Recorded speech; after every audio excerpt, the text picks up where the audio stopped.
Hi friends, ఎలా ఉన్నారు? మేమైతే బాగున్నాం.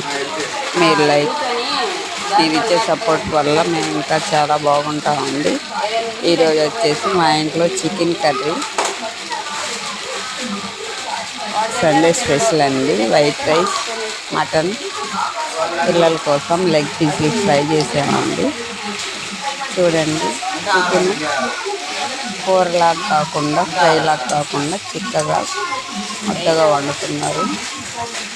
మీ ఇంట్లో మీరేం స్పెషల్స్ చేసుకున్నారు? ఫిష్, మటనా, చికెన్ ఏం చేసుకున్నారు? కామెంట్ బాక్స్లో కామెంట్ చేయండి ప్లీజ్ అండి. లైక్ చేయండి, సబ్స్క్రైబ్ చేసుకోండి. చూసి వెళ్ళిపోతున్నారు కానీ అసలు మా వీడియోస్ చూడట్లేదు. ప్లీజ్ మాకు కూడా కొంచెం సపోర్ట్ చేయండి. మీరు ఇచ్చే సపోర్ట్ వల్ల మేము కొంచెం ముందుకు పోతామని కోరుకుంటున్నాం. ప్లీజ్ అండి, లైక్ అండ్ సబ్స్క్రైబ్.